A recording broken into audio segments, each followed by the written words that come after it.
Hi, I'm Cody Anderson, one of the pastors at Parker United Methodist Church. Well, if you haven't heard by now, I had shoulder surgery a couple of weeks ago. That is why I'm wearing this wonderful little contraption.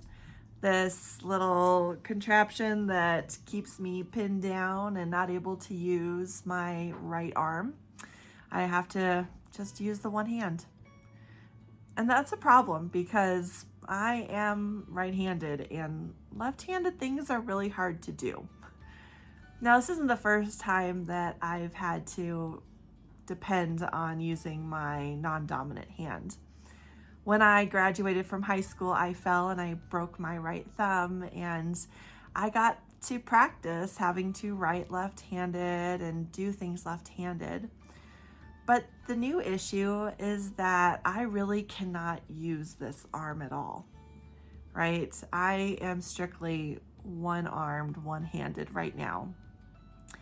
The other challenge is that means I can't do a lot. I can't do the dishes and clean the kitchen. I can't do laundry. I can't really cook. There's not a lot that I can do, and if I do it, it takes me double, triple the time. Now, for some, that might sound like a dream, right? That I just get to sit in a chair and watch people do things around me. But if you've ever had surgery, if you've ever been really sick, if you have ever had an injury, you know that relying on people to that degree is really hard, right? We are made to do things, to be self-reliant, to be able to do basic tasks on our own. And when we have to rely on other people, there's this level of vulnerability that we are thrust into. It makes us feel like we're not in control the way that we like to be in control. And that we have to depend on others takes away a lot of our own personal abilities and identity. Now, I know this isn't going to last forever, and so I'm working on leaning into being vulnerable, no matter what Jason, my husband, will say. Even though I do some things on my own that I probably shouldn't, I am working really hard on being a good patient. But it's hard. I think that all of us can relate to having a moment like that in our lives, where we have to rely on others, where we have to depend on others to carry the load or to help us out. Maybe it was a time where we were going through some really hard things. Grief, loss of a family member, a loved one, a friend, loss of a job. Maybe we were dealing with an injury, or we're sick, or we're just not in our best frame of mind.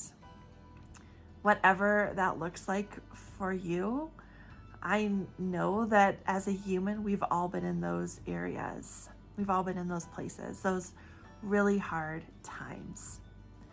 And yes, we need one another.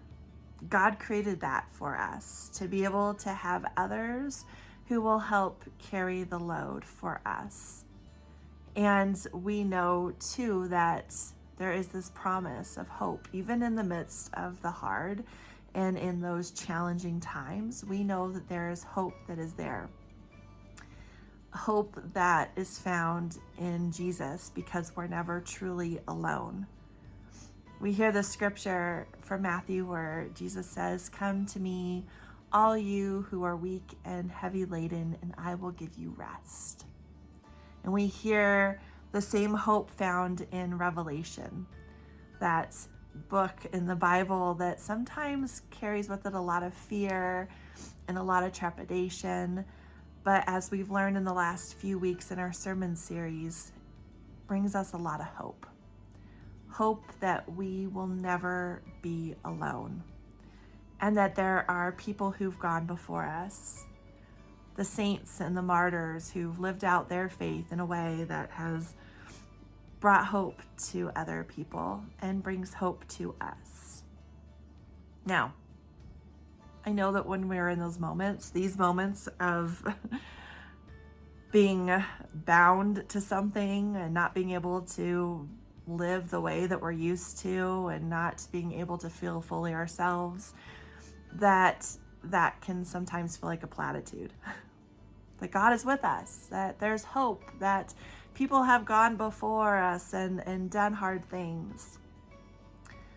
But also, when you're in these times, knowing that others have gone before you and have survived and can speak to the hope that they found in those moments brings this level of comfort and hope for us.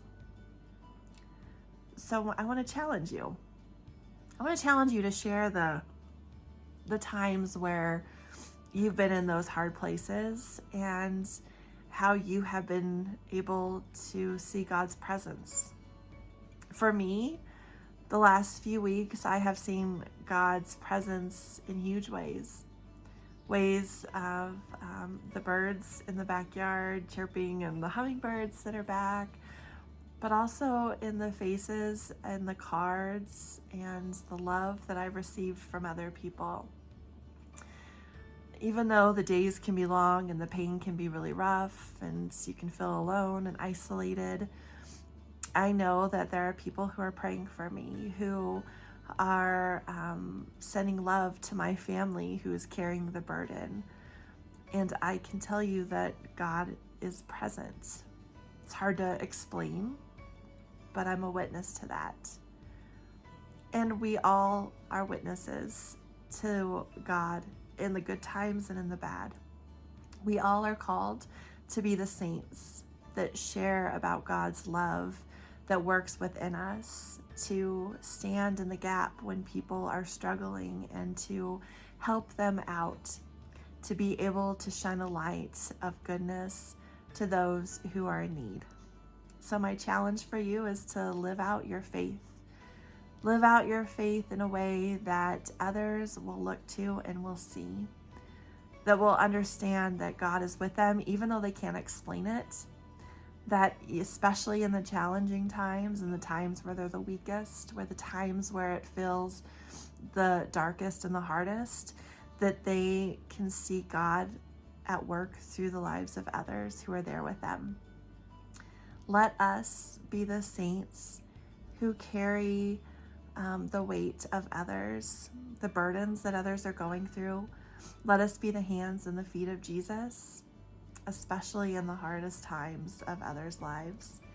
And if you find yourself in that hard and challenging season, remember that you're not alone, that Jesus has walked that path before, that others have walked that path, and that God is with you, that there is hope, my friends.